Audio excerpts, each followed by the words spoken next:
Whatever rocks your socks, whatever spins your top, whatever winds your watch, whatever flips your flop, whatever turns you on, whatever flies your flag, whatever bangs your gong, or whatever swings your bag.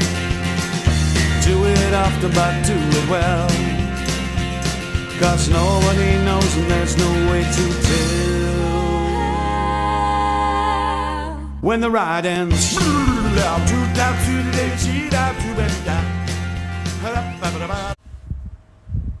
The Days of Wine and Roses by Steve Rosse. Nut had studied art history at the University of Iowa, where she was the only Thai woman on a campus of 30,000 students. When she returned to Bangkok, she discovered that her master's degree in art history qualified her to be A, a teacher, B, a secretary, or C, the manager of a chic boutique. Nut's personal relationships were similarly limited. The only men she could have introduced to her parents were witty but worthless inheritance jockeys who would spend an entire evening talking about their cars or their condos or even their mistresses, and who played golf daily but not very well. After 10 years, she found herself divorced with 2 kids whose last names were Na Ayutthaya, and a job in an embassy translating the Thai press into English. Her social life was limited to a circle of gay Thai men who made presentable escorts and the occasional Farang press secretary counting the days of a posting to Bangkok while he waited for something to open up in The Hague. Then she met Jeff. The first time she saw him was at an exhibit of 15th century Ming jars at the Bangkok Art and Cultural Center. His thin lips were pursed over a square jaw. His bright blue eyes scanned the ceramics from either side of a patrician nose, and his brow was furrowed beneath a honey-colored brush cut just starting to gray at the temples. Nut fell for him like a brick. She struck up a conversation and found to her delight that Jeff spoke Thai in a clear, cultured Bangkok accent. He was just as pleased with Nut's Midwestern American slant on English. Jeff was from Chicago. He was a couple of years older than she was and worked as the senior vice president of a firm that made office furniture. He had been in Bangkok for about 4 years and he loved it. They strolled around the exhibit until the ushers came to lock the doors and turn out the lights. Before they parted company, Jeff invited Nut to join him at a wine tasting the following Saturday at Tritos City Marina. On the evening of the wine tasting, Nut stared into the mirror and counted the lines on her face. When she was a student and dating, she was fresh and thin, and every body part from her elbows to her eyebrows could have been described as perky. And she was unique. The only petite, dark-skinned, dark-haired, and dark-eyed female in a town full of blue-eyed and yellow-haired women. Since then, her body had been assaulted by 2 children and a decade of gravity, and whereas in Iowa she was the only peppercorn in the salt shaker, in Bangkok she felt like an overripe fruit in a basket of 5 million identical durian. Nut changed her dress 3 times and yelled at the maid until the poor woman was in tears. When she got to the marina, the elevator had fluorescent lights and mirrors on 3 walls, and she almost turned right around and went back home. But the thought of driving home all dressed up pushed her down the hall and into the meeting room, where Jeff seemed pleased enough to see her. They made small talk as they waited for the first flight of wines. Jeff commented that Nut looked preoccupied, and she made up a story about an upset stomach. Jeff said, "You know what Jesus said in the Bible, take a little wine for your stomach's sake." Nut knew that it was actually St. Paul who'd said that in his first epistle to Timothy, but she didn't correct him. Instead, she started talking about the Dionysian mysteries. Newt told Jeff how before Dionysus had moved to Rome and gained all that weight, he had been worshipped in Greece with orgies of wine drinking. He was the god of fertility and the forces of nature, taking the grapevine as his symbol because of that plant's remarkable ability to grow, produce fruit, and seemingly die, only to be reborn the following spring, year after year. Newt continued to lecture as they sniffed and sipped and slurped their way through 4 glasses of Chardonnay and 4 glasses of Sauvignon Blanc. She was completely drunk and yet nervous as hell, and so by the time they got to the star of the show, an Inglenook 1946 Cabernet Sauvignon Napa Valley, she had led Jeff on a complete tour of grape culture in Western civilization. When the wine tasting ended, Newt was caught in mid-sentence. Jeff went to say goodbye to friends, and she stood at a window and watched the big old Chao Phraya River slide by outside. He walked her down to the car park, and she prepared herself for the brush-off.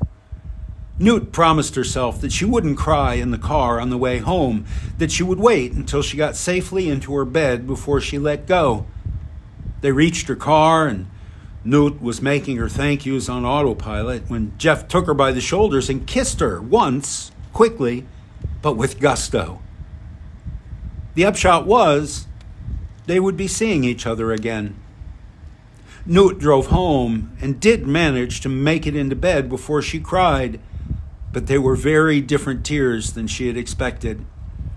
And when she finally slept, she dreamed of Jeff, striding bare-chested across the Elysian fields, a bunch of grapes in each hand, and vine leaves in his hair.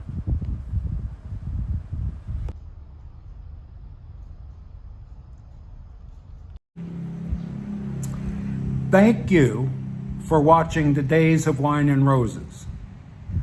I'm going to tack this little mea culpa on the end of it because I'm not pleased with the way it turned out. I just finished it. It's Thursday at 5:20 p.m. I have been working on this for 2 weeks every day. And I'm exhausted, I'm sweaty, I'm hot. And but I can't keep going on it. I'm just going to post it the way it is, which is what you just saw. And I'm not happy with it. My production values in this video are very bad. And it hurts me because this is a really important video to me. And I'll tell you why. 2 reasons. First, the story is important to me because it's very unusual for what I was writing at that time. This story, The Days of Wine and Roses, was written for Thailand Tatler magazine back in the 90s, maybe 94, 95. Colin Hastings was the editor there, and it was a high-so lifestyle and fashion magazine like Prestige or Big Chili, and it's notable those are the magazines that are surviving in the print age, or in the internet age, by the way. And it was, you know, he had this column called Shouts and Whispers, which was supposed to be a funny 1,000-word essay every week. And he was having trouble finding funny not every week, every issue. And I said, well, I've got some stories. I don't know how funny they are, but some of them are high-so themed, like this one. And it appeared in the magazine. It got some good, favorable response from my friends anyway. I don't know if anybody wrote letters to the magazine or anything, but my friends liked it. My family liked it. I liked it. It's that boy meets girl trope that typically in a Boontong's video would take place in a bar. Only this does not. There's no bars in this. There's no hookers. There's no Johns. There's no beach. There's no tourists. There's no beer. There's no, Chan. Back then it would have been Kloster. Kwam suk ti kundum dai. Be sing, be Thai.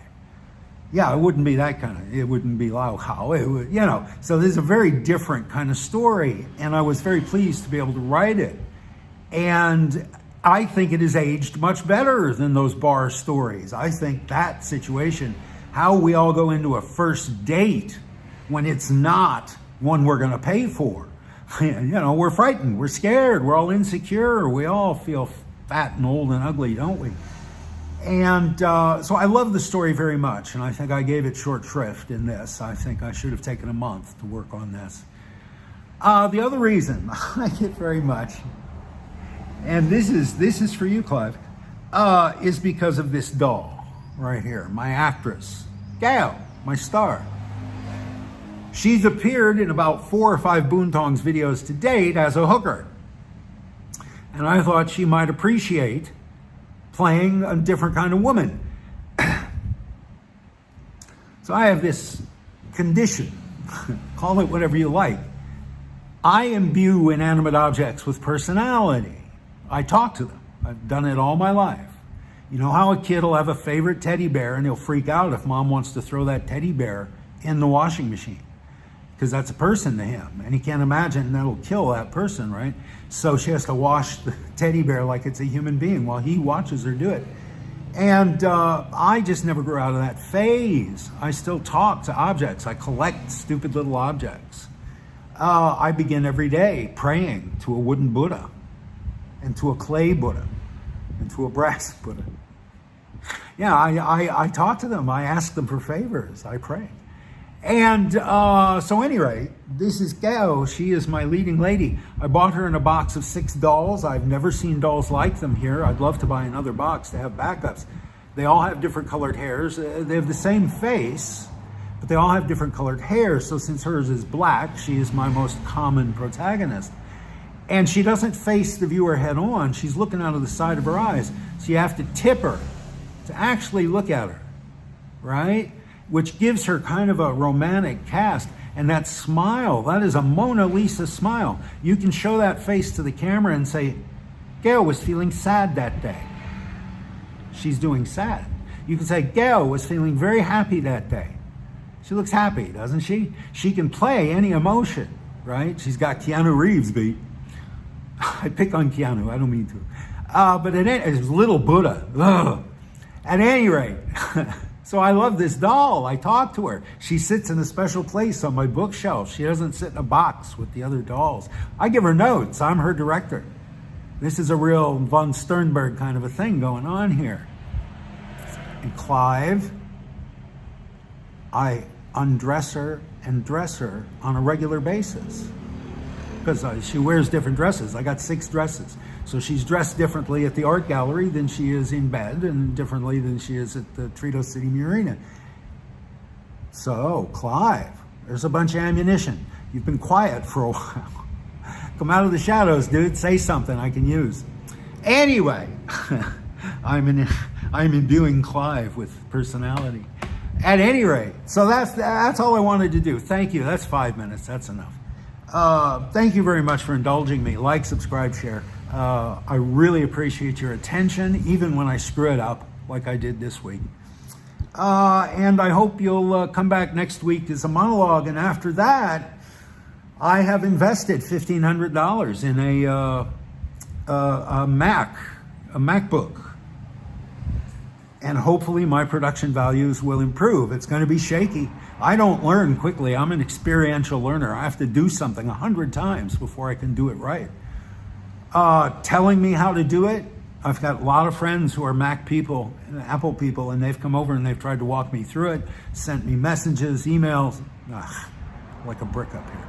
So I'm going to try, because this iPhone doesn't like to talk to the PC, and the PC's 6 years old, and it's glitchy and dirty. And I eat 2 meals a day at my keyboard. So anyway, there's a new equipment coming to Boontong Studio. Thank you very much. I'm going to shut up now.